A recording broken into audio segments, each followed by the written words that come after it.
இன்றைய நாளுக்கான டிவோஷன் வசனம் யோவான் 5:35. அவன் எரிந்து பிரகாசிக்கிற விளக்காய் இருந்தான். இன்னைக்கு நம்ம சுபீர் பிஸ்வாஸ் அப்படிங்கிற ஒருத்தரை பத்தி பார்க்க போறோம்.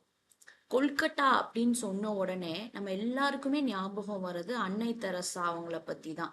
ஆனா அதே கொல்கத்தால பிறந்து போதகராக வாழ்ந்து நிறைய சோஷியல் ஒர்க் பண்ண சுபீர் பிஸ்வாஸ் அப்படிங்கிறவரை பற்றி நமக்கு நிறைய பேருக்கு தெரிந்திருக்க வாய்ப்பில்லை. கொல்கட்டால செயின்ட் பால் கெத்தீட்ரல் அப்படின்னு ஒரு ஆலயம் இருக்கு. அது ரொம்ப பிரம்மாண்டமான ஆலயம், ரொம்ப அழகான ஆலயம், ரொம்ப ஃபேமஸான ஒரு ஆலயம். அங்க இருக்கிற அந்த கெத்தீட்ரல் இது வந்து 1847ல ஈஸ்ட் இந்தியா கம்பெனியால கட்டப்பட்ட ஒரு ஆலயம். அந்த தேவாலயத்தின் உள்ள நீங்க சென்றா அங்கு நெருப்பில் எரிந்து கருகி போன 2 கரிக்கட்டைகள் சிலுவை வடிவத்துல சுவற்றுல தொங்க விட்டிருப்பாங்களாம். அதற்கு கீழே சுபீர் பிஸ்வாஸ் அப்படின்னு எழுதியிருப்பாங்களாம். சுபீர் பிஸ்வாஸ் 1933ல ஒரு பெங்காலி கிறிஸ்டியன் ஃபேமிலியில பிறந்தவர். அவருடைய ஸ்கூல் காலேஜ் எல்லாம் முடிச்சுட்டு அவர் தியாலஜி படிப்பையும் முடிக்கிறாரு. பல சர்ச்ல குருவாக பணியாற்றுறாரு. சமூக பணிகள்லையும் அதிகமா ஈடுபாடு காட்டுறாரு. 1947ல ஆஃப்டர் இண்டிபெண்டன்ஸ் இந்தியாவை 3ஆ பிரிக்கிறாங்க. ஒன்னு இந்தியா, இன்னொன்னு வெஸ்ட் பாகிஸ்தான் இப்போ இருக்க பாகிஸ்தான், இன்னொன்னு வந்து ஈஸ்ட் பாகிஸ்தான் இப்போ இருக்க பங்களாதேஷ். இது இப்படி 3ஆ பிரிக்கிறாங்க. ஆட்சி அதிகாரம் எல்லாமே வெஸ்ட் பாகிஸ்தான்கிட்ட கொடுத்துட்றாங்க. அவர்கள் கிழக்கு பாகிஸ்தான்ல உள்ளவங்களை சரிவர நடத்தவில்லை. 1971ல கிழக்கு பாகிஸ்தான்ல தேர்தல் நடக்குது.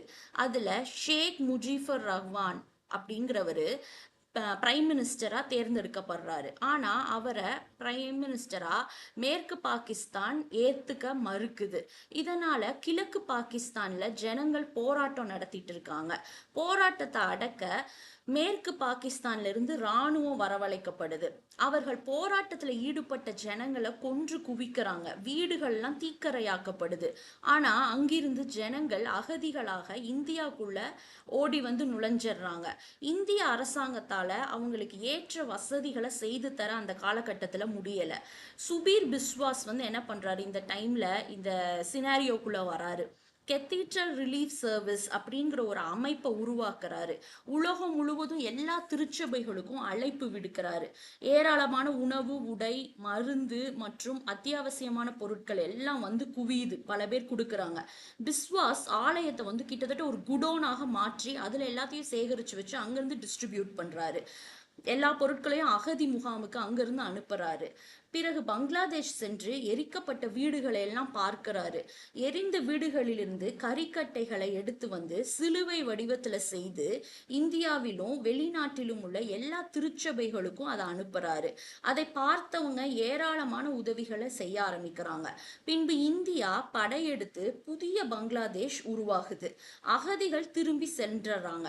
அப்போதைய பிரதமர் இந்திரா காந்தி அவருக்கு நன்றி தெரிவித்து ஒரு லெட்டர் எழுதுறாங்க.